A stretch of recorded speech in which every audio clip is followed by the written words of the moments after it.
خالق كل مكان مكين، وأفضل الصلاة وأكمل السلام على سيد المرسلين وعلى آله الطيبين الطاهرين وأصحابه الأكرمين. أما بعد، فأعوذ بالله من الشيطان الرجيم. بسم الله الرحمن الرحيم. وإذا رآك الذين كفروا إن يتخذونك إلا هزوا هذا الذي يذكر آلهتكم وهم بذكر الرحمن هم كافرون. خلق الإنسان من عجل سأريكم آياتي فلا تستعجلون. ويقولون متى هذا الوعد إن كنتم صادقين. لو يعلم الذين كفروا حين لا يكفون عن وجوههم النار ولا عن ظهورهم ولا هم ينصرون. بل تأتيهم بغتة فتبهتهم فلا يستطيعون ردها ولا هم ينظرون. وَلَقَدِ اسْتُهْزِئَ بِرُسُلٍ مِّن قَبْلِكَ فَحَاقَ بِالَّذِينَ سَخِرُوا مِنْهُم مَّا كَانُوا بِهِ يَسْتَهْزِئُونَ. قُلْ مَن يَكْلَؤُكُم بِاللَّيْلِ وَالنَّهَارِ مِنَ الرَّحْمَٰنِ بَلْ هُمْ عَن ذِكْرِ رَبِّهِم مُّعْرِضُونَ. أَمْ لَهُمْ آلِهَةٌ تَمْنَعُهُم مِّن دُونِنَا لَا يَسْتَطِيعُونَ نَصْرَ أَنفُسِهِمْ وَلَا هُم مِّنَّا يُصْحَبُونَ. بل متعنا هؤلاء وآباءهم حتى طال عليهم الأمر أفلا يرون أنا نأتي الأرض ننقصها من أطرافها أفهم الغالبون. قل إنما أنذركم بالوحي فلا يسمع صم الدعاء إذا ما ينذرون. ولئن مستهم نفحة من عذاب ربك ليقولن يا ويلنا إنا كنا ظالمين. صدق الله العظيم. قال الله تعالى في شأن حبيبه الكريم: إن الله وملائكته يصلون على النبي يا أيها الذين آمنوا صلوا عليه وسلموا تسليما. اللهم صل على سيدنا ونبينا مولانا محمد النبي الأمي وعلى آله وصحبه وبارك وسلم. محترم بزرگان ملت، عزیز بھائیو، ابھی 17واں پارہ سورہ انبیاء کے تیسرے رکوع کی آخری آیات اور چوتھے رکوع کی ابتدائی جن آیات کریمہ کی تلاوت کا شرف حاصل کیا گیا، ان کا ترجمہ ہے: وَإِذَا رَآكَ الَّذِينَ كَفَرُوا، جب کافر آپ کو دیکھتے ہیں، إِن يَتَّخِذُونَكَ إِلَّا هُزُوًا، وہ نہیں بناتے ہیں مگر آپ کی ہنسی، یعنی وہ صرف آپ کی ہنسی ہی اڑاتے ہیں. أَهَذَا الَّذِي يَذْكُرُ آلِهَتَكُمْ، وہ کیسے ہنسی اڑاتے ہیں؟ اس طرح کہتے ہوئے کیا وہی ہے جو تمہارے معبودوں کا ذکر کرتا ہے؟ وَهُمْ بِذِكْرِ الرَّحْمَٰنِ هُمْ كَافِرُونَ، حالانکہ وہ رحمان کے ذکر سے منکر ہیں، انکار کرتے ہیں. خُلِقَ الْإِنسَانُ مِنْ عَجَلٍ، انسان کو جلد باز پیدا کیا گیا. جلد بازی سے، یہ لفظی ترجمہ جلد بازی سے پیدا کیا گیا. جلد بازی اس کے سرشت میں رکھی گئی ہے، اس کے خمیر میں رکھی گئی ہے.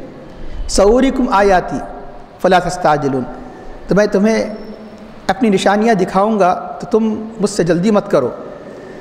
یعنی جس عذاب کے بارے میں تم یہ پوچھتے ہیں کہ یہ وعدہ کب ہوگا، کہ یہ عذاب میں اپنے دکھاؤں گا، اس کے لیے مجھ سے جلدی مت کرو.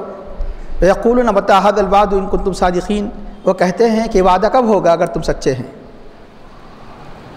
لَوْ يَعْلَمُ الَّذِينَ كَفَرُوا، کاش کہ وہ جانتے ہوتے، کافر جنہوں نے کفر کیا، کافر جانتے ہوتے. لَوْ يَعْلَمُ الَّذِينَ كَفَرُوا حِينَ لَا يَكُفُّونَ عَن وُجُوهِهِمُ النَّارَ، جب عذاب آئے گا تو ہینا، جب کہ وہ نہیں دور کر سکیں گے اپنے چہرے سے آگ کو. لَا يَكُفُّونَ عَن وُجُوهِهِمُ النَّارَ وَلَا عَن ظُهُورِهِمْ، نہ اپنے پیٹھ سے آگ کو دور کر سکیں گے. وَلَا هُمْ يُنصَرُونَ، نہ ان کی مدد کی جائے گی. لو يعلم الذين بل تأتيهم بغتة، بلکہ وہ عذاب ان کے پاس اچانک آ جائے گا. فتبهتهم، اور وہ عذاب ان کو حیران و سرگردہ کر دے گا. فلا يستطيعون ردها، اس عذاب کو، وہ جو اچانک عذاب ان پر آنے والا ہے اس کو دفع نہیں کر سکیں گے. فلا يستطيعون ردها ولا هم ينظرون، نہ ان کو کوئی مہلت دی جائے گی. ولقد استهزئ برسل من قبلك، آپ سے پہلے رسولوں کا بھی مذاق اڑایا گیا، ہنسی اڑائی گئی. فحاق بالذين سخروا منهم، کہ جنہوں نے ان انبیاء کا جنہوں نے مذاق اڑایا تھا، تو جو مذاق اڑایا کرتے تھے اسی مذاق کی سزا نے ان کو گھیر لیا، اس کی پاداش نے ان کو گھیر لیا. فحاق بالذین سخروا منہم، کہ ان کو جنہوں نے مذاق اڑایا گھیر لیا. کیا گھیر لیا؟ ما کانوا بہ یستہزئون، جس بات کے ذریعے سے وہ مذاق اڑایا کرتے تھے، یعنی اس کی سزا نے ان کو گھیر لیا. اب انشاءاللہ تعالیٰ پھر مزید اس سے کا ترجمہ تشریح کی جائے گی۔ محترم سامعین کرام، جیسا کہ آپ اس سے پہلے سن چکے، اللہ تعالیٰ نے توحید کے دلائل کے بعد اپنے نبی کی نبوت کی عظمت کو ذکر فرمایا، نبوت کے ثبوت کو ذکر فرمایا۔ تو اللہ کے حبیب کے اس پیغام میں جو کافر مختلف طریقے سے رکاوٹیں ڈالا کرتے تھے، انہی میں سے ان طریقوں میں سے ایک طریقہ اللہ کے حبیب کا مذاق اڑایا کرتے تھے۔ سمجھتے یہ اپنے اندیے میں سمجھتے کہ اگر نبی کی ویلو، نبی کی عظمت قوم میں کم ہو جائے گی تو نبی کو کوئی نہیں مانیں گے۔ مذاق اڑانے کا مطلب یہ ہے کہ کسی کے مرتبے کو گھٹانا۔ تو لیکن اللہ تعالیٰ جس کو بلند کرنا چاہے تو دنیا کی کوئی طاقت ان کی عظمت کو کم نہیں کر سکتی۔ یہی مذاق ان کے لیے وبال بن گیا، کافروں کے لیے۔ تو اللہ تعالیٰ فرماتا ہے کہ یہ کافر جب آپ کو دیکھتے ہیں تو ہنسی اڑاتے ہیں۔ اس کا شان نزول یہ ہے، ایک مرتبہ سرور حضور نبی کریم صلی اللہ علیہ وسلم گزر رہے تھے تو ابو جہل نے کہا، یہ دیکھو یہ عبد مناف کے نبی ہے، یعنی تحقیر کرتے ہوئے کہ ایک چھوٹی سی جماعت کے نبی ہے۔ بنی عبد مناف یعنی قبیلے کی گویا نبی قرار دے رہا ہے، جبکہ قرآن کریم اللہ نے اپنے کلام میں اپنے نبی یعنی ہر نبی کو یہ فرمایا کہ اپنی قوم میں بھیجے گئے، آپ کی طرف قومیت کا بھی ذکر نہیں فرمایا، آپ تو ساری انسانیت کے لیے رسول بنا کر بھیجے گئے، آپ تو سارے عالمین کے لیے رسول بنا کر بھیجے گئے۔ تو حضور نبی کریم صلی اللہ علیہ وسلم نے ارشاد فرمایا کہ تم اپنی حرکتوں سے، ابو سفیان بھی وہاں ابھی جو ایمان نہیں لائے تھے وہاں موجود تھا، تم اپنی حرکتوں سے بعد نہیں آئیں گے کہ ابو جہل سے خطاب کر کے فرمایا جب تک کہ تیرا حشر تیرے چچا ولید کی طرح نہ ہو جائے۔ اور دنیا نے دیکھ لیا کہ ابو جہل کو جنگ بدر کے میدان میں چھوٹے بچوں نے اس کو قتل کر دیا۔ بہت واقعہ مشہور ہے، معاویہ چھوٹے سے بچے تلاش کرنے لگے کہ وہ دشمن خدا کہاں ہیں اور دشمن رسول کہاں ہیں، تو جلد ہی اس نے اپنا انجام بھی دیکھ لیا، جس عذاب کی کافر جلدی کر رہے تھے۔ یوں تو کئی مرتبہ بات بتائی گئی، عام عذاب اس لیے آنے والا نہیں ہے کہ رحمت العالمین جل وگر ہے، لیکن خصوصی عذاب آ سکتا ہے۔ اللہ کے حبیب کا جس نے ہی مذاق اڑایا فوراً عذاب الہی نے اسے آ گھیرا۔ کسی نے آپ کے کھانے پینے وغیرہ کا مذاق اڑایا، اپنی ہاتھ سے حرکت کر کے بتائی تو اس کا ہاتھ اسی وقت مطلب ایک شل ہو گیا۔ ایسے کئی واقعات ہیں جو مذاق اڑانے والوں کو فوراً عذاب الہی نے آ گھیرا۔ تو یقیناً اگر یہ دنیا میں بچ بھی جائے تو آخرت میں یہ نہیں بچیں گے۔ اور یاد رکھنا کہ جب کہ اہل ایمان کا مذاق اڑانا اور اہل ایمان کے لیے جائز نہیں ہے اور یہ حرام ہے، تو نبی کا مذاق اڑانا یہ کفر ہے۔ اگر ایمان والے کا مذاق اڑانا جب جائز نہیں ہے، اسے فسق و فجور کہا گیا، تو نبی کا مذاق اڑانا تو صرف فسق و فجور ہی نہیں بلکہ انسان کافر ہو جاتا ہے، انسان کفر تک پہنچ جاتا ہے۔ تو اللہ تعالیٰ فرماتا ہے اہل ایمان جو آپس میں مذاق اڑاتے ہیں، یا ایھا الذین آمنوا لا یسخر قوم من قوم عسیٰ ان یکونوا خیرا منہم، اے ایمان والو تم میں سے کوئی کسی کا مذاق نہ اڑائے، کوئی قوم تم میں سے کسی قوم کا مذاق نہ اڑائے، ہو سکتا ہے کہ تم جس کا مذاق اڑا رہے ہو ان سے بہتر ہو۔ یہ تم اس کے ظاہر کو دیکھ رہے ہیں، اس کا باطن تم سے بہتر ہو، اللہ کے پاس مقبول ہو۔ یا ایھا الذین آمنوا لا یسخر قوم من قوم عسیٰ ان یکونوا خیرا منہم ولا نساء من نساء، نہ کوئی عورت کسی عورت کا مذاق اڑائے، یعنی مذاق اتنی اللہ کو ناپسند ہے۔ یہی وجہ ہے ہر مقام پر عورتوں کا ذکر کہاں کیا گیا، مردوں سے خطاب ہوتا ہے، عورتیں خود بخود داخل ہو جاتی ہے اس کے اندر، لیکن خصوصیت سے اللہ نے پھر عورتوں کا بھی ذکر فرمایا، ولا نساء من نساء عسیٰ ان یکن خیرا منہن، اور نہ کوئی عورت کسی عورت کا مذاق اڑائے، ہو سکتا ہے کہ جس کا مذاق اڑایا جا رہا ہے وہ ان سے بہتر ہو سکتا ہے کہ تم اس کی ظاہری حالت کو دیکھ رہے ہو، اس کا باطن تم سے کہیں اعلیٰ و عرفہ ہو، اس کا باطن اللہ سے خصوصی تعلق رکھتا ہو۔ تو نبی کا مذاق اڑا تو جب اہل ایمان کا مذاق اڑانے کی اتنی سخت مذمت ہے تو نبی کا مذاق اڑانا تو بہت بڑے وبال اور بہت بڑے عذاب کا باعث ہے۔ تو اللہ تعالیٰ فرماتا ہے کہ جب کہ یہ ایک علت بھی بیان کر رہے ہیں کہ کیوں مذاق اڑایا کرتے تھے، کیوں حضور سے نفرت کیا کرتے تھے، کیونکہ حضور نبی کریم صلی اللہ علیہ وسلم ان کے بتوں کی برائی بیان کرتے ہیں۔ احد الذی یذکر آلہتکم، اس نے یہ بھی کہا یہی ہے کیا کہ جسے تمہارے معبودوں کا ذکر کرتا ہے، تو جب ذکر مطلق آ جائے تو اگر دوست کا ذکر کریں گے تو یقیناً وہاں ذکر تعریف کا سمجھا جائے گا، دشمن کا ذکر کریں گے تو وہاں ذکر مذمت کا کیا جائیں گا، مذمت کے لفظ کی ضرورت نہیں ہے۔ جب اللہ کے نبی جب بتوں کا ذکر کریں گے تو کیسے کریں گے؟ مذمت کے ساتھ کریں گے کہ دیکھو اپنے ہاتھوں سے تراشے کو انہوں نے اپنا معبود قرار دیا۔ تو احاد الذی یذکر اہلتکم، ان کی حماقت کو دیکھو، ان کی جہالت کو دیکھو، اپنے ہاتھوں سے تراشے ہوئے بتوں کی اگر اللہ کے حبیب مذمت بیان کرتے ہیں تو اس پر چڑھتے ہیں، اس پر آپ کا مذاق اڑاتے ہیں۔ خود رحمان جو انہیں وجود میں لایا، جو سارے کائنات کا خالق و مالک ہے، اس کے انکاری ہے۔ وہم بذکر الرحمن ہم کافرون، اور وہ رحمان کے ذکر سے کفر کرتے ہیں، انکار کرتے ہیں، اور اپنے بتوں کے برا کہنے پر تو بگڑ جاتے ہیں، اور رحمان کے ذکر سے غافل ہے، رحمان کو نہیں مانتے تو رحمان کے نام سے چڑھتے ہیں۔ تو اندازہ لگائیے کہ ان کی یہ کتنی بڑی حماقت ہے، کتنی بڑی جہالت ہے کہ رحمان کی رحمانیت ہی کی وجہ سے بچے ہوئے ہیں، ورنہ فوراً ان کو عذاب اپنی گرفت میں لے لیتا۔ اس لیے رحمان کا ذکر یہاں اللہ تعالیٰ خصوصیت سے فرمایا وہ خلق الانسان من اجل۔ اب اس کے بعد یہ بیان کیا گیا کافر یہ عجلت کیا کرتے تھے جب اللہ تعالیٰ کے نبی ان کو یہ کہتے تھے کہ اللہ اس کے رسول کے انکار پر اسلام کی مخالفت کرنے والوں کو یہ کہا کرتے تھے اللہ کا عذاب آ کر رہے گا، تو انہوں نے یہ کہا کہ اگر اللہ تعالیٰ جب عذاب بھیجے گا تو پھر آخر کیوں نہیں بھیج رہا ہے؟ اور یہ بھی نعوذ باللہ کہا کرتے تھے ہم نبی کا مذاق اڑا رہے ہیں پھر بھی عذاب نہیں آ رہا ہے۔ تو اللہ تعالیٰ فرماتا ہے کہ جلدی مت بچاؤ، ہر ایک چیز کا وقت مقرر ہے۔ تو انسان کے اندر خود جلد بازی کا عنصر نہ رکھا گیا ہے، انسان جلد باز پیدا کیا گیا ہے۔ تو اللہ تعالیٰ نے ہر چیز کا جس طرح وقت مقرر کیا ہے تمہیں بھی تمہارا عذاب آ کر رہے گا۔ خصوصی عذاب تو دنیا میں تو چک سکتا ہے، عمومی عذاب کی گرفت تو کسی صورت میں کوئی کافر نہیں بچ سکتا کہ کل قیامت کے دن اس کفر کا مزہ، کل قیامت کے دن اس حسی مذاق کا مزہ چک لو گے۔ اللہ تعالیٰ فرماتا ہے کہ خلق الانسان من اجل سأوریکم آیاتی، میں اپنی نشانیاں دکھاؤں گا فلا تستعجلون، تم مجھ سے اس کی جلدی مت کرو۔ یہ لوگ کہتے ہیں متی ھذا الوعد، یہ وعدہ کب ہے؟ اگر تم سچے ہیں قیامت کا وعدہ یعنی دنیا کے فنا ہونے کا وعدہ، اور وہ یہ وعدہ جو تم کہہ رہے ہو کہ عذاب آنے والا ہے عذاب کا وعدہ، تو اللہ تعالیٰ فرماتا ہے کہ انسان کے اندر خود جلد بازی رکھی گئی، ہر چیز چاہتا ہے کہ جلد مل جائے۔ اب رہا یہ اس کی مختلف تفاسیر بیان کیے گئے کہ ایک تو لفظی ترجمہ ہے انسان جلد بازی سے پیدا کیا گیا۔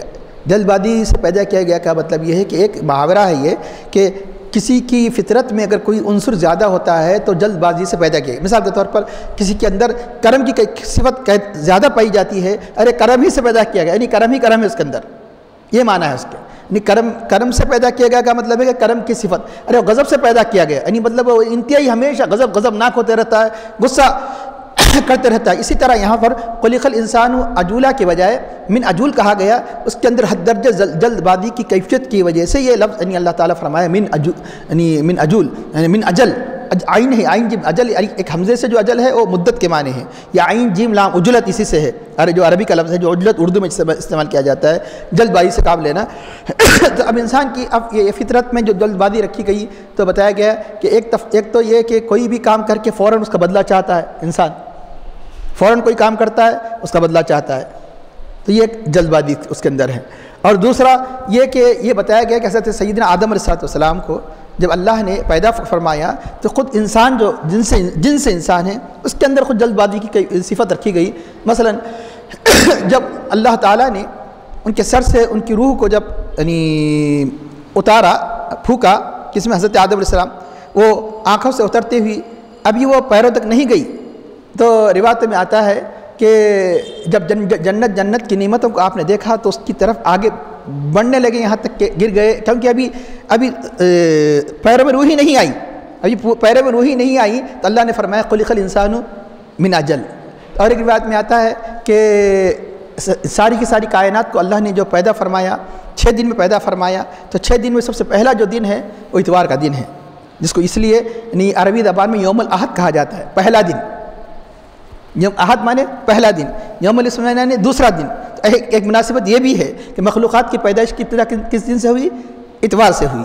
تو آخر مخلوقات کی پیدائش کا اختتام کون سے دن پر ہوا؟ جمعے کا دن، ہفتے کے دن۔ یہ اللہ کی مصلحت اللہ ہی خوب جانتا ہے، ہفتے کے دن کوئی چیز نہیں بنائی گئی، اس لیے قرآن کریم میں خلق السماوات والارض فی 6 ایام کئی مقامات پر کہا گیا اللہ نے آسمان و زمین کو کتنے دن میں پیدا کیا؟ 6 دن میں پیدا کیا۔ اور آخری مخلوق جو کون سی ہے جس میں سب سے آخر میں پیدا کیا گیا؟ پوری چیزیں بننے کے بعد انسان کو پیدا کیا گیا۔ آدم علیہ السلام کی پیدائش کب ہوئی؟ جمعے کے دن عصر کے بعد۔ تو اب جب روح ڈالی گئی ابھی روح پوری نہیں پہنچی کہ اللہ کے بارے میں عرض کیا، اللہ میری تخلیق کا یہ مرحلہ مغرب سے پہلے مکمل فرما دے، مغرب سے پہلے مکمل فرما دے. اس لیے اس طرح اشارہ کیا گیا ہے کہ انسان کے اندر جلد بازی. لیکن ایک بات یاد رکھیے کہ یہ جلد بازی انسان کے 3 صفات بیان کیے گئے. ایک مقام پر بتایا گیا، ایک انسان کی صفت ہے خلق الانسان ضعیفا، انسان کو کمزور پیدا کیا گیا، انسان کو کمزور پیدا کیا گیا. اور ایک مقام پر ہے اللہ تعالیٰ فرماتا ہے 19 سورہ معارج 29 پارے میں، ان الانسان خلق ہلوعا، انسان کو یعنی جلد جزا فضا کرنے والا، جلد گھبرا جانے والا، یہ کیفیت والا پیدا کیا گیا. یہاں کیا بیان کیا گیا؟ جلد پیدا کیا گیا.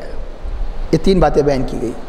یہ بھی انسان کی اس میں یعنی یہ جو تینوں صفت بظاہر دیکھنے میں نامناسب معلوم ہو رہی ہے. جلد بازی کی صفت، دوسرا ایک ہے اس میں جزا فضا، جلدی گھبرا جانا، اور دوسری صفت، تیسری صفت کمزوری تو کس کو پسند نہیں ہے نا، انسان پیدا کیا گیا کمزور. یاد رکھنا یہی صفات اللہ تعالیٰ نے اپنے قرب کا ذریعہ بنا دیا.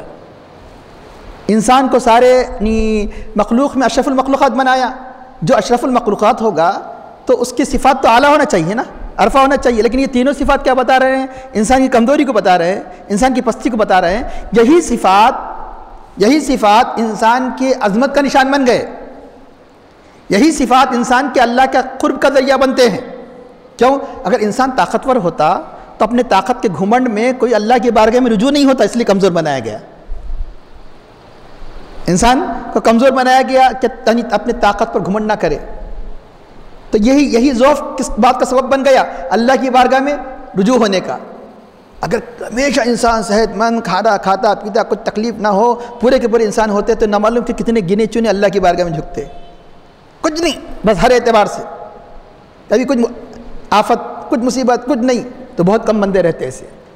تو اب ایک یعنی دوسری بات کہ پریشانی میں اگر پریشانی انسان کو نہ ہوتی، جزا فضا کی کیفیت نہ ہوتی تو اللہ کی بارگاہ میں رجوع نہ ہوتا. کئی ایسے زندگی کے ایسے مرحلے آتے ہیں کہ جب اللہ کی بارگاہ میں گڑگڑاتے ہیں، اسی کے بہانے میں ہوتے ہم یعنی جس عبادت اور جس ذکر کو شروع کرتے ہیں تو اب ہمیشہ کرتے رہتے ہیں، کیونکہ اللہ نے ہمیں اسی ذکر کے ذریعے سے ہم پر یعنی اللہ نے عنایت فرمائی، کیوں ذکر کو چھوڑے. یہی صفت کیا بن جاتی ہے اللہ اس کے قرب کا. اب رہا یہ عجلت کیا ہے؟ عجلت کی وجہ سے اللہ تعالیٰ اسے قرب کا عطا کیا. ہر عمل کر کے کہتا ہے کہ جلدی ہو جائے، ایگزام لکھ کے کہتا ہے کہ دوسرے دن نتیجہ آ جائے، محنت کر کے کہتا ہے کہ اسی فوراً اجر مل جائے. تو اب یہ اس کے قرب کا ذریعہ اس لیے بنا کہ انسان عجلت بعض جو ہوا کرتا ہے وہ جو جلد نفع کو وہ ترجیح دیتا ہے، دیر کے نفع کو جو ٹھوس ہے، دیر کا نفع جو بڑا ہے اس کی پرواہ نہیں کرتا، جلد نفع جو کم ہے اس کو ترجیح دیتا ہے. کس لیے؟ عجلت کی وجہ سے. یہ دنیا کے جو جلد نفع کو عجلت کی وجہ سے پسند کرتا ہے. تو اب یہ دنیا داری کی وجہ سے انسان کیا کرتا ہے کہ اس کی طبیعت میں عجلت ہے، اس کی طبیعت چاہ رہی ہے، اس کی فطرت میں ہے. لیکن اب یاد رکھیے اللہ کی محبت میں کسی نے اپنے اس نفس کی فطرت کے خلاف کیا. کیسے؟ مثال کے طور پر کہ کاروبار ہے، نماز کا وقت جا رہا ہے، اس نے اس کے نماز کے وقت کو ترجیح دی. یہ جلدی منافع ہے اور یہ دیر سے ملیں گا. تو اپنی اس فطرت اپنے نفس کے خلاف کیا. جو یعنی اپنے جیب سے کسی کو دینے کے لیے کچھ پیسے نہیں نکلتے، اب یہ دینا ہے. اب بظاہر دیکھنے میں اس کا فائدہ ملنے والا نہیں ہے بظاہر، لیکن حقیقت میں بہت فائدہ اللہ تعالیٰ فرمائے گا. انسان کو شعور نہیں، ظاہری طور پر نہیں دکھتا ہے. لیکن اب یہ نفس یہ برداشت کرتے ہوئے یہ جو دے رہا ہے ہزاروں لاکھوں روپے یعنی زکوٰۃ دے رہا ہے، تو یعنی کس بنیاد پر؟ اللہ اس کا بہترین اجر آخرت میں عطا فرمائے گا. تو یہ جو عجلت کی صفت ہے، اگر اس نفس کی مخالفت کرتے ہوئے اگر انسان، کیونکہ اگر یہ اس کی فطرت میں نہیں رکھا جاتا تو اتنا بڑا ثواب نہیں ملتا. اتنا بڑا ثواب کیوں دیا جا رہا ہے؟ نماز کا اتنا بڑا ثواب کیوں دیا جا رہا ہے؟ زکوٰۃ کا اتنا ثواب کیوں دیا جا رہا ہے؟ اس کی عجلت یہ ہے کہ جلد نفع ہو. بظاہر اس کا کوئی یعنی بظاہر جلد نفع نہیں مل رہا. اللہ کا وعدہ قیامت میں ہے، اللہ کا وعدہ جنت میں ہے، اللہ کا وعدہ قبر میں ہے. لیکن انسان اپنی اس فطرت کے خلاف اگر نفس کی مخالفت کرتے ہوئے اگر وہ کام کر ڈالتا ہے تو یقیناً یہی صفت اس کے لیے اللہ تعالیٰ کے قرب کا باعث بن جاتی ہے. یہ رکاوٹوں کی وجہ سے اللہ تعالیٰ کا مقرب بن گیا. اس لیے تینوں صفتیں دیکھنے میں اس کی برائی کی ہے، لیکن برائی کی نہیں، حقیقت میں یہ اس کے اپنے درجات کو بلند کرنے اللہ کے تقرب کے لیے. اب ایک بات بتاؤ کہ کوئی شخص، اب تو خیر غلاموں کا دور بھی نہ ہو تو غلاموں کا دور تو تھا نا ایک زمانے میں، ایک غلام بیچ رہا ہے. غلام بیچتے وقت یہ کہے یہ غلام کمزور ہے، طاقت ہی نہیں ہے، یہ غلام بس تھوڑی تھوڑی بات کو ہیبت کھاتے رہتا، ڈرتا رہتا ہے، یہ غلام ہر چیز جلد باز ہے. اگر یہ کہتے ہوئے کوئی غلام کو بیچے گا تو خریدے گا؟ ایسے اور بھی صفات ہے، 3 صفت بھی اگر ذکر کر دے تو کوئی غلام کو خریدے گا؟ نہیں، ایسے غلام کی ضرورت نہیں. بھائی کوئی بھی غلام چاہتا ہے خدمت کے لیے تو کیسا ہونا چاہیے؟ طاقتور ہے. کمزور غلام کی ضرورت نہیں ہے. بار بار ڈر رہا غلام کو تو بعد خود نازک موقع پر بھیجنا پڑتا، خود نہیں جا سکتا انسان. ہلو ہے، نہیں جاتا. نہیں ایسے ضعیف بھی نہیں چاہیے مجھے، ہلو بھی نہیں چاہیے، جلد باز بھی نہیں چاہیے، جلد بازی میں میرا نقصان کر دے گا. باپ جب یہ غلام کی آپ تعریف کر کے بھیج رہے ہیں، اب اندازہ لگائیے کہ اللہ تعالیٰ ہم انسانوں کے جب خالق ہے تو ہم انسانوں کے کتنے عیوب نہیں جانتا، جس میں سے 3 عیوب یہاں ذکر کیے گئے. اب کتنے عیوب کو نہیں جانتا، بے شمار عیوب ہمارے اندر ہے. لیکن اللہ کی رحمت دیکھیے، اللہ کا کرم دیکھیے، یہی وہ جو 3 صفات جو آپ کو ذکر کیے گئے کمزوری کے، اس کے باوجود اگر کوئی سچے دل سے اس پر ایمان لا کر اعمال صالحہ بجا لاتا ہے تو اللہ تعالیٰ خود بولی لگاتا ہے، وہ خود خالق ہو کر خریدتا ہے. کس کو خریدا؟ ایسے بندے کو یا جو تینوں صفات کو اللہ تعالیٰ کی بارگاہ میں اپنے قرب کا ذریعہ بنایا. اللہ تعالیٰ فرماتا ہے کہ خود اللہ تعالیٰ فرماتا ہے انسان ایسا ایسا ایسا ایسا ہے، لیکن جب ایمان لاتا ہے تو اللہ تعالیٰ فرماتا ہے ان اللہ اشتری من المؤمنین انفسهم واموالهم بان لهم جنہ، بے شک اللہ تعالیٰ نے اہل ایمان سے ان کی جانوں اور ان کی مالوں کو خرید لیا، اس کے عوض کے ان کے لیے اللہ تعالیٰ جنت عطا فرمائے گا. اب اللہ کتنا کرم ہے، کتنا لطف ہے کہ ہم جیسے عیب داروں کے بھی اللہ تعالیٰ نے خرید لیا جنت کے عوض، جنت کے بدلے میں. تب خلق الانسان من اجل. اب جو یہ کافر جلدی مچاتے ہیں تو یہ ان کو معلوم ہونا چاہیے کہ اللہ کا وعدہ پورا ہو کر رہے گا. کہ وَيَقُولُونَ مَتَىٰ هَٰذَا الْوَعْدُ إِن كُنتُمْ صَادِقِينَ لَوْ يَعْلَمُ الَّذِينَ، جب اللہ کا وعدہ پورا ہوگا، خواہ وہ جنگ بدر وغیرہ کی صورتوں میں، یا ہے کہ عذاب قبر کی صورتوں میں، میدان محشر کی عذاب کی صورتوں میں، جہنم کے عذاب کی صورتوں میں، جب بھی اللہ کا یہ وعدہ پورا آئے گا، جب جہنم کی آگ میں ڈالے جائیں گے، اس وقت یہ جہنم اپنے چہروں سے اس آگ کو دور نہیں کر سکیں گے، اپنے پیٹھوں سے دور نہیں کر سکیں گے. کاش کے کافر جانتے لا یکفون عن وجوہہم النار، اپنے چہروں سے آگ کو دور نہیں کر سکیں گے، اپنے پیٹھ سے. چہرے اور پیٹھ کا اس لیے ذکر کیا گیا کہ یعنی پوری آگ میں وہ آگ ہر طرف سے گھیری ہوئی ہوگی. جب چہرے پر بھی آگ ہوگی، پیٹھ پر بھی آگ ہوگی، اس بات کی علامت ہوگی کہ آگ سامنے سے پیچھے سے مکمل وہ گھیر چکی ہوگی. ایسے عالم میں وہ آگ کو دفع نہیں کر سکیں گے جس کی یہ جلدی مچا رہے ہیں. تو کف کفوں نے روکنا، اس لیے عربی زبان میں کف ہتھیلی، کوئی بھی اگر مصیبت کوئی آتی ہے تو پہلے آپ ہاتھ سے روکتے. یہ عربی زبان کے کئی مرتبہ میں عرض کیا کہ عربی زبان یعنی انتہائی کرامتی زبان ہے.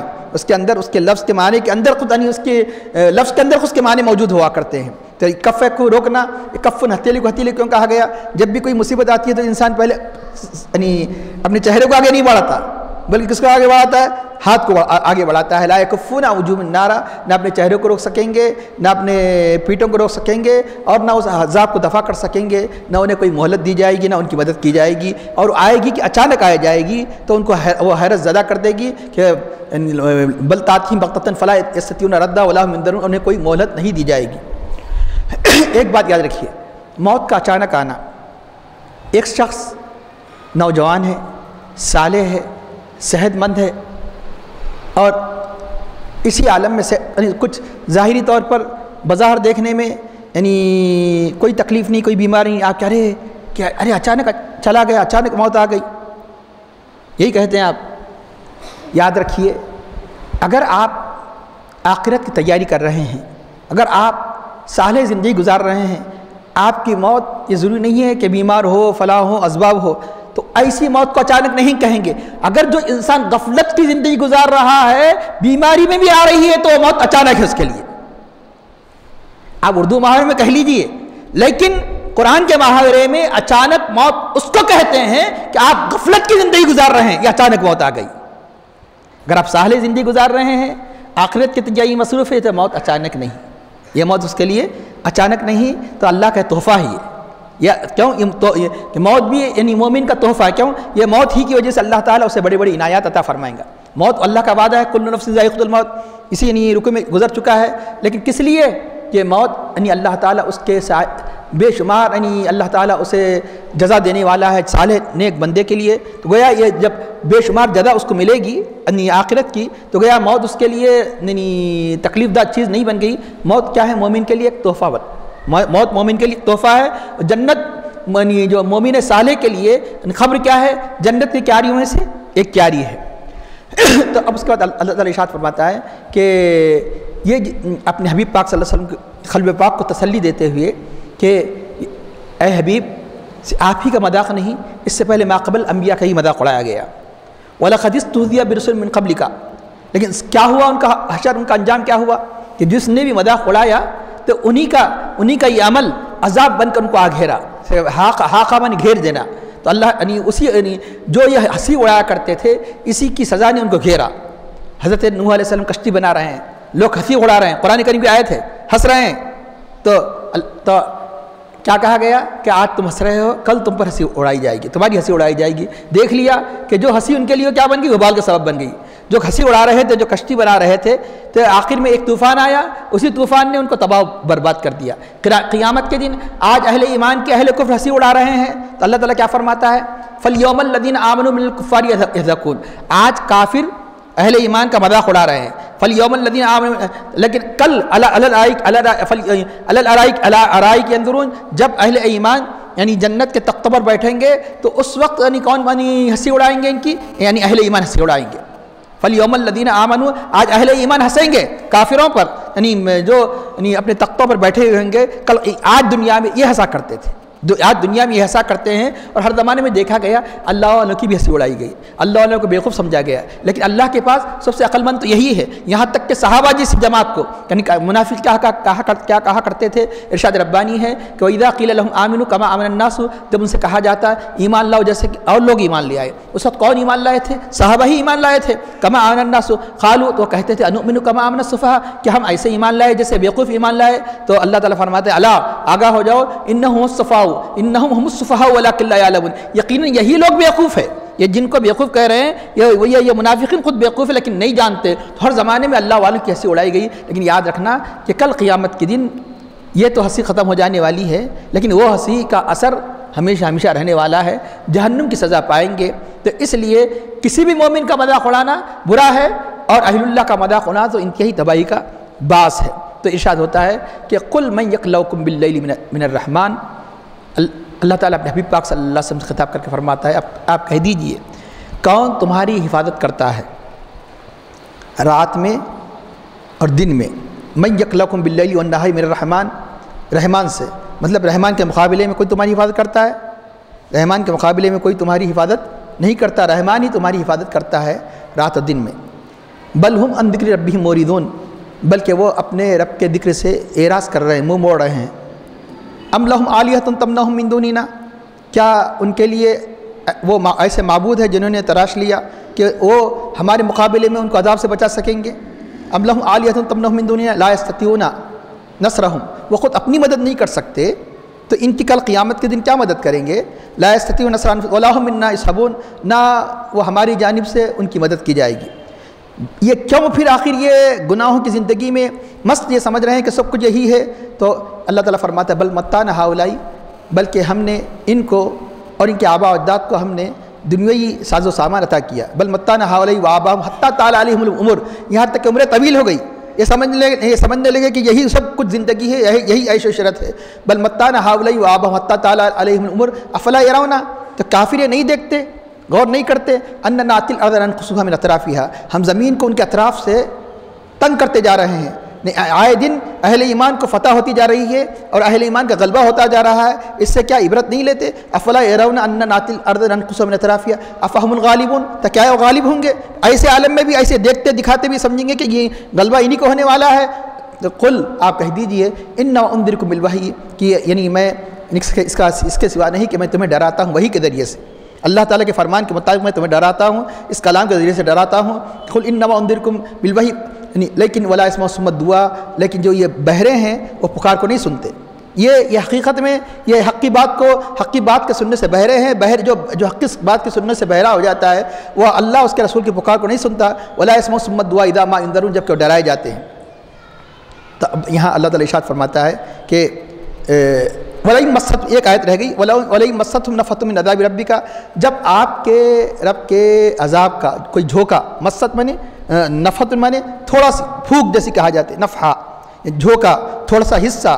وَلَئِن مَسَّ، اگر چھو جائے ان کو تمہارے رب کے عذاب کا تھوڑا سا جھونکا، تھوڑا سا حصہ، تھوڑا سا بھی عذاب یعنی ان کو چھو لے کہ لَيَقُولُنَّ، وہ ضرور کہیں گے یا ویلنا، ہائے ہماری حسرت، ہائے ہماری تباہی، ہائے ہماری ہلاکت کہ ہم ظالم تھے، انا کننا ظالمین.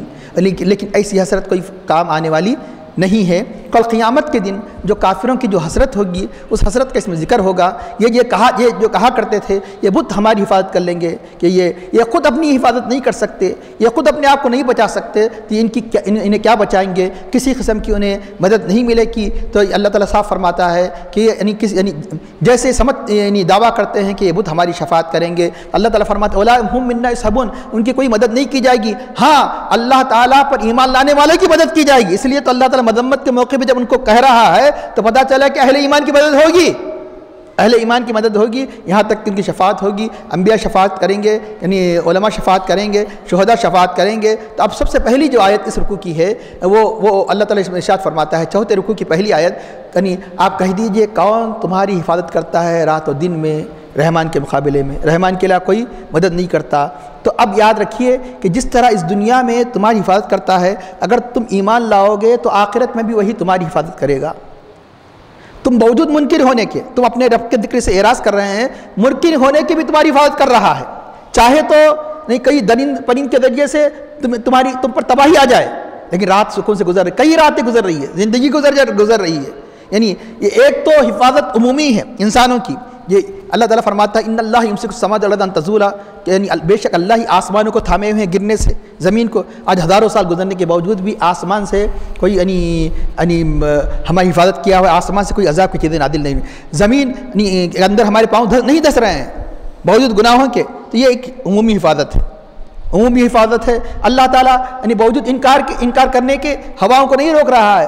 اللہ تعالیٰ انکار کرنے کے باوجود اللہ بارش کو نہیں روک رہا ہے، انکار کرنے کے باوجود روشنی کو نہیں روک رہا ہے. یہ عمومی حفاظت ہے. اور خصوصی حفاظت کیا کہنا، بلکہ بعض وقت تو اللہ تعالیٰ یعنی ایسی عمومی حفاظت یعنی کافروں کی بھی فرماتا ہے، ایسی عمومی حفاظت یعنی نافرمانوں کی فرماتا ہے. کیسی حفاظت فرماتا ہے. ایک واقعہ آپ کے سامنے عرض کروں، یہاں تک کہ فاسق و فاجروں کی بھی حفاظت فرماتا ہے درند پرند وغیرہ کے ذریعے سے. اب اللہ کے نیک بندے اللہ اس کے رسول کے مطابق جو زندگی گزارتے ہیں تو ان کی حفاظت کا کیا کہنا کہ من یکلؤکم باللیل. یہ غور و فکر کیجئے، بار بار ذہن میں رکھیے آیت کریمہ کو، کون تمہاری حفاظت کرتا ہے؟ صبح سے شام تک کیسی حفاظت ہو رہی ہے. مثال کے طور پر یعنی کئی رات یعنی آپ بستر پر سوتے ہیں، پلنگ پہ سوتے ہیں، بار بار گر جانا چاہیے کیونکہ نیند میں شعور ہی نہیں ہے، لیکن اس کے باوجود بھی آپ یہ کون تمہیں تھما ہوا ہے جو آپ سو رہے ہیں کہ نہیں گر رہے ہیں؟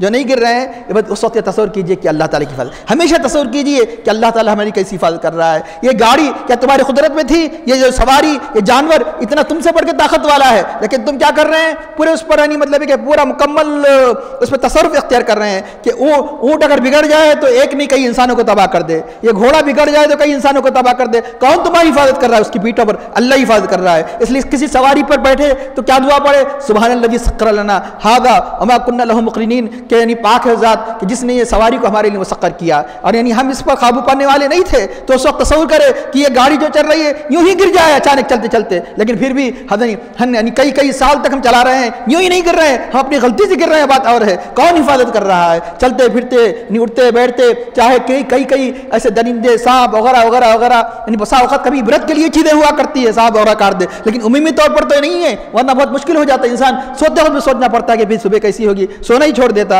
یہ کون تمہاری حفاظت کر رہا ہے رات و دن میں؟ یقیناً اللہ ہی کر رہا ہے. تو اگر تم چاہتے ہیں وہاں بھی محفوظ رہنا چاہتے ہو تو پھر اسی کی عبادت کرو، اسی کی بارگاہ میں اپنے سر کو جھکاؤ. تو یہاں ایک یعنی جیسا کہ میں عرض کیا کہ اللہ فاسق و فاجروں کی بھی حفاظت کرتا ہے. تب ایک واقعہ بتایا گیا، حضرت ذوالنون مصری علیہ رحمہ رضوان کے زمانے کا واقعہ ہے کہ آپ دریائے نیل کے مصر کے رہنے والے تھے، بہت بڑے مشہور بزرگ ہے کہ دریائے نیل کے کنارے وہ اپنے کپڑے وغیرہ دھونے کرنے میں مصروف ہے یا کسی عبادت میں مصروف ہے، جس حالت میں بھی ہے، تو اب اولیاء اللہ یعنی کائنات کی ہر چیز میں غور و فکر کرتے ہیں. ہم جیسے مطلب ہے کہ بس چلے جاتے ہیں، نہ آسمان پر غور و فکر، نہ زمین پہ غور و فکر، ہر چیز میں غور و فکر کرتے ہیں. اللہ تعالیٰ فرماتا ہے کہ نیک لوگوں کی شان کیا ہے، یہ عبادت کرتے ہیں، صبح شام چلتے پھرتے ذکر کرتے ہیں، ذکر کرتے کرتے جب تھک جاتے ہیں وَيَتَفَكَّرُونَ فِي خَلْقِ السَّمَاوَاتِ وَالْأَرْضِ، زمین و آسمان کی خلقت میں غور و فکر کرتے ہیں. اللہ نے کیسی عظیم زمین بنائی. تو چنانچہ دیکھا کہ ایک تابل تیزی سے اس دریا کے کنارے آ گیا، تابل تیزی سے کنارے آ گیا، تو تیزی سے آیا ہم کسی وجہ سے چلتے چلتے تو دریا کنارے، کیونکہ کئی بعض وقت کئی یعنی جانور کنارے آ جاتے ہیں. وہ بات یہیں تک ہوتی تو پھر اتنا زیادہ غور و فکر کرنے کی ضرورت نہیں تھی. تابل تیزی سے آیا تو ادھر جنگل سے تیزی سے ایک کالا بچھو خطرناک قسم کا آیا اور تابل کے پیٹھ پہ بیٹھ گیا. اب اللہ والوں کے لیے خیر یہ اب غور و فکر کرنے کا مقام آ گیا کہ یعنی غیب سے آخر یہ کیا معاملہ ہونے والا ہے کہ تابل خصوصیت سے آیا تیزی سے، عام حالات میں ایسی تیزی سے نہیں آتا، اور تیزی سے جیسے بچھو آیا. اللہ نے گویا تابل حکم دیا جلدی چلے جا، اللہ نے حکم دیا کہ جلدی چلے جا کہاں کنارے، اور ادھر بچھو کو حکم دیا جلدی جا کہاں سمندر کے کنارے، دریائے نیل کے کنارے. وہ بھی آیا، اس کے پیٹھ پہ بیٹھ گیا. تو بولا کہ کوئی غیر معمولی اللہ کی بارگاہ سے کوئی معاملہ ممکن ہے پیش ہے. ایسے کئی واقعات پیش آتے ہیں، لیکن کیونکہ انہوں نے اب یہ دیکھا کہ واقعہ پیش آ رہا ہے، کوئی واقعہ پیش آنے والا ہے، کیونکہ انسان یہ ضروری نہیں کہ ہر واقعہ دیکھ سکے، لیکن اللہ نے ان کو بتایا. انہوں نے بھی جلدی کشتی لی، کشتی والے سے کرایہ وغیرہ کی جو بھی جو صورت تھی، کشتی لے کے بھائی ہم کو تیز تیز چلنا ہے چل. تو کشتی لے کر اب وہ جہاں تابل جاتا ہے اس کے پیچھے پیچھے کشتی ان کی. تو تابل اس دریا کے دوسرے کنارے پہ چلے گیا اور جا کر پھر وہ کنارے پر رکھ گیا اور بچھو اترا. بچھو اترنے کے بعد آپ دیکھ کر حیرت رہ گئی کہ واقعی اللہ تعالیٰ اپنی ذات کے بارے میں کیا فرماتے ہیں، وہ رحمان ہے، وہ رحیم ہے، کیسی اللہ کا رحم و کرم ہے. تو یہاں تک کہ وہ بچھو تیزی سے اترا تو ایک آدمی سوتا پڑا ہے اور شراب کی بو آ رہی ہے، شرابی ہے. بس تھوڑی سی کا فاصلہ ہے، جلد ہی ایک سانپ اسے ڈسنے والا ہے، سانپ اسے ڈسنے والا ہے. اور بچھو سخت قسم کا خطرناک زہریلا بچھو تھا، وہ سانپ سے لڑنے لگا یہاں تک کہ وہ سانپ کو دفع کر دیا، بلکہ بتایا گیا کہ مر بھی گیا. اتنا یعنی ایسی تیزی سے حملہ کیا کہ یہاں تک کہ وہ اللہ تعالیٰ نے اس کی حفاظت کے لیے کتنا بڑا اہتمام کیا کہ اللہ کے پاس ہر چیز کا وقت مقرر ہے کہ سانپ اتنے مدت پہ پہنچنے والا ہے، اتنے سے وقت میں یہ تابل کو حکم دیا اور بچھو کو حکم دیا کہ اس کی حفاظت کیسے کرے، کوئی کرنے والا نہیں. کون تمہاری حفاظت کرتا ہے؟ رحمان تمہاری حفاظت کرتا ہے. ایسے کئی واقعات ہیں، ہمیں شعور نہیں، ایسے کئی واقعات ہیں ہمیں شعور نہیں. ہم سمجھتے ہیں کہ اب دنیا کی چیزوں پر نسبت کرتے ہیں، وہ اس لیے محفوظ ہو گئے، اس لیے محفوظ ہو گئے، اس لیے. ارے تمہیں پتہ ہی نہیں یہ سب حفاظت کرنے والا کون؟ اللہ اسباب بناتا ہے، لیکن اسباب کس کے ہیں؟ اس کے بنائے ہوئے ہیں. ہم اسباب ہی کی طرف جا کے رک جاتے ہیں، لیکن یہ دیکھنا کہ ہماری نگاہ اسباب تک نہ رہے، مسبب الاسباب پر رہے کہ سارا انتظام کس نے کیا.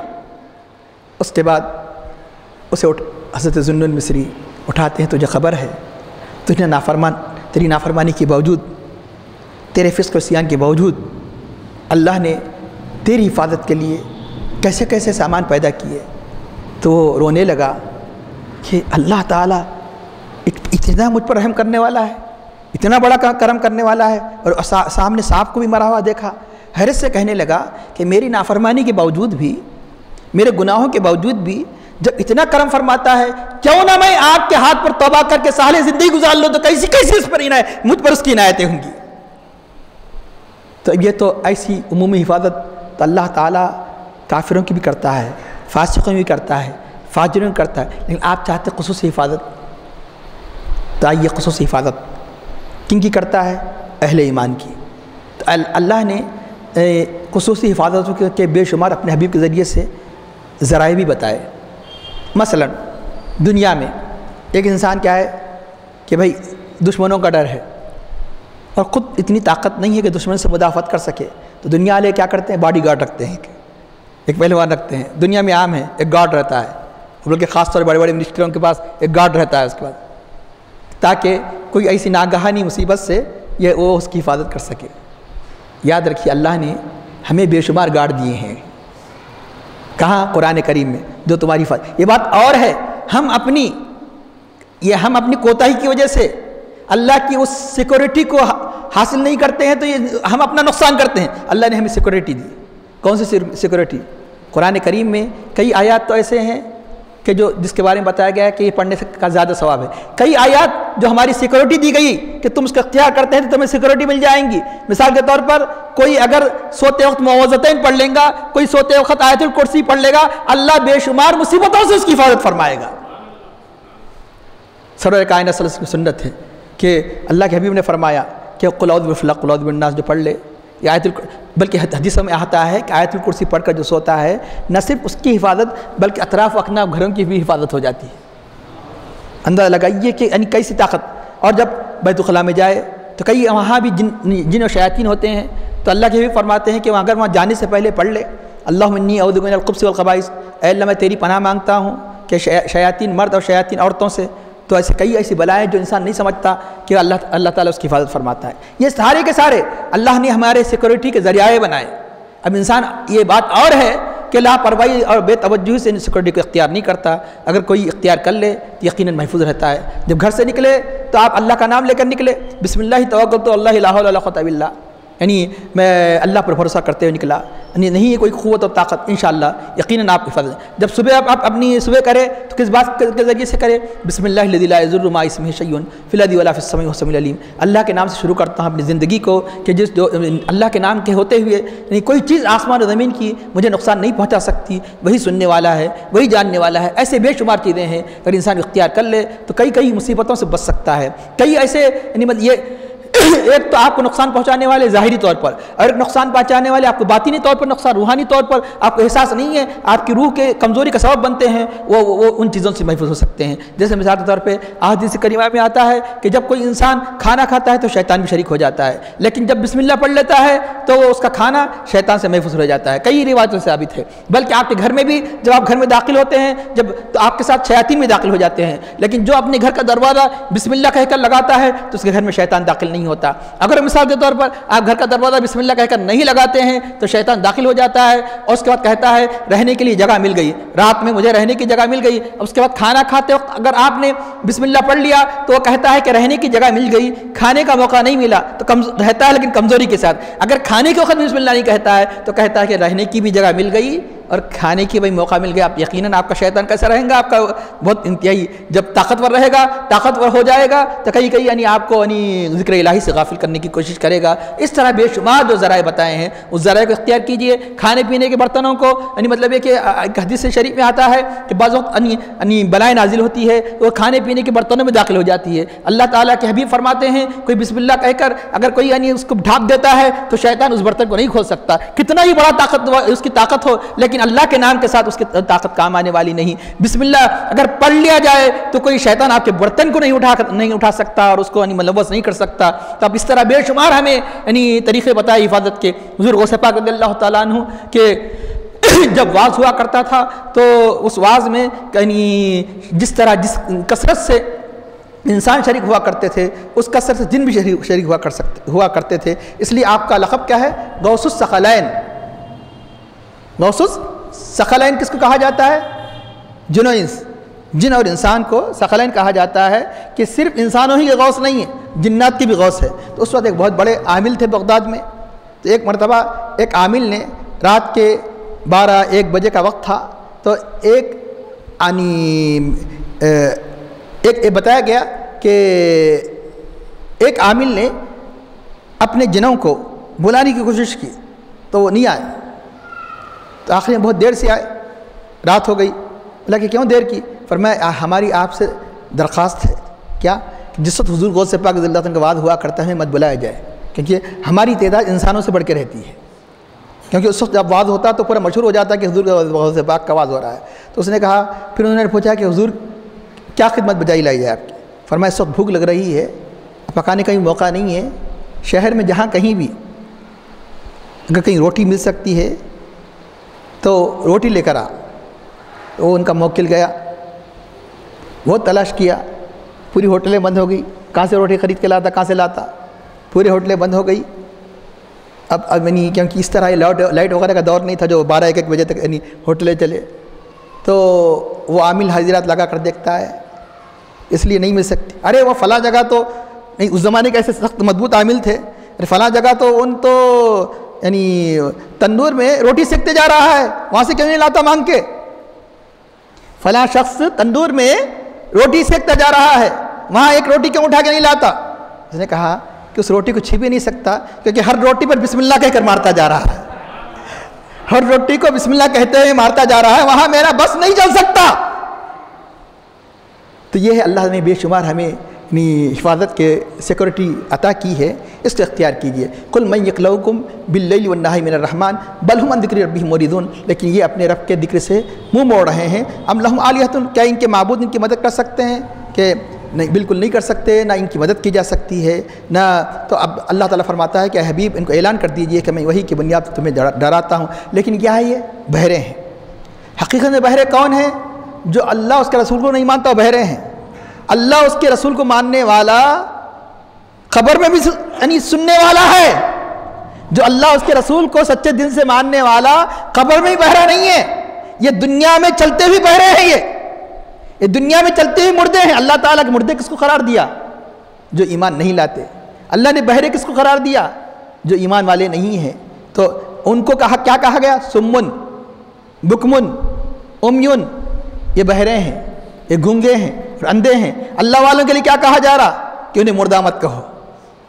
اللہ والوں کے لیے کیا کہا جا رہا؟ ہمیں نے پاکیزہ زندگی گزارتے ہیں. تو یہ اتنا نہیں سن سکتے جتنا کہ خبر کی یہ نیک مردے سنتے ہیں. یہ ان سے بڑھ کر سننے والے ہیں, یہ ان سے بڑھ کر دیکھنے والے ہیں. تو یہ اپنی دیکھنے سننے کی صلاحیت کو ختم کر چکے ہیں. کہ اب اللہ تعالیٰ فرماتا ہے اگر ایک جھونکا بھی آ جائے عذاب کا تو جب واویلا مچانے لگے کاش کے, لیکن اب واویلا مچانے موت کے وقت یا حشر میں قبر میں یہ واویلا مچانے انہیں کام نہیں آئے گا. اس لیے اللہ کے عذاب سے ہمیشہ ڈرتے رہنا چاہیے. اور اس میں یہ بھی بتایا گیا ان آیات میں ایک اہم بات عرض کر کے ختم کرتا ہوں کہ یہ سب کیوں ہو رہا ہے. حد درجے ان کو دنیا کے عیش و آرام اور عمر کی جو زیادتی مل گئی, یہ سمجھتے ہیں کہ یہی دنیا سب کچھ ہے, یہی سب عیش و عشرت ہے, ہمیں دوبارہ حساب کا کتاب نہیں دینا ہے. اللہ تعالیٰ بل متانا ہؤلاء, ان کو ان کے آبا و اجداد کو ہم نے دنیا کے مال و متاع سے کیوں یہ ڈھیل دی گئی. کیوں اللہ تعالیٰ یہ بھی رحمان, اللہ تعالیٰ کے رحمان کی رحیمیت ہے کہ اللہ ڈھیل دیتا ہے, رحمانیت ہے کہ ڈھیل دیتا ہے ان کو کہ تاکہ یہ یعنی ایمان لا لے. تو لیکن انہوں نے اس ڈھیل سے کوئی فائدہ نہیں اٹھایا. تو یہ اس لیے ان کی حتیٰ طال علیہم عمر طویل ہو گئی. تو یاد رکھنا کہ کافروں, فاسقوں اور فاجروں کے لیے عمر طویل ہونا یہ ان کی تباہی کا باعث ہے. جتنی عمر طویل ہوگی خالی کافروں نہیں بلکہ اگر ایمان رکھ کر بھی اگر کوئی فسق و فجور کی زندگی گزار رہا ہے تو عمر کا طویل ہونا اس کے لیے تباہی ہے. کیوں؟ جتنی عمر طویل ہوگی اتنا ہی گناہوں کا بوجھ ہوگا, اور جتنا نیکوکار ہوگا جتنی عمر طویل ہوگی تو اس کے لیے نعمت ہے. عمر کا طویل ہونا کس کے لیے نعمت ہے؟ اللہ کے نیک بندے کے لیے, کیونکہ اعمال کا ذخیرہ طویل ہوگا, اعمال کا ذخیرہ طویل ہوگا. اور جس کی عمر طویل ہو اور اعمال صالح کی زندگی نہ گزارے تو اس کی عمر کا طویل ہونا تباہی ہی تباہی. اس لیے عمر کی تمنا کب کرے؟ نیکیوں کے ساتھ. اے اللہ ہماری عمر کس طرح طویل کرے کہ تیری عبادت کرتے ہوئے, تیرا ذکر کرتے ہوئے, نیک اعمال میں مشغول رہنے کے لیے عمر کی تمنا کرنا چاہیے. ورنہ یہی عمر انسان کی زحمت بچ جانے والی ہے. لفظ عمر عمر کا لفظ قرآن کریم میں آ گیا تو جیسا کہ بعض وقت ہم اس کے لفظی معنی ہی بتاتے ہیں تاکہ یعنی عربی زبان کی عظمت ہمارے جاگزی ہوں گی تو قرآن کی عظمت بھی سمجھ میں آئے گی. قرآن عربی زبان میں اترا. عمر کے معنی آبادی کے ہیں, جیسے عمران آبادی, عامر آبادی. تو عمر کا نام عمر کیوں رکھا گیا؟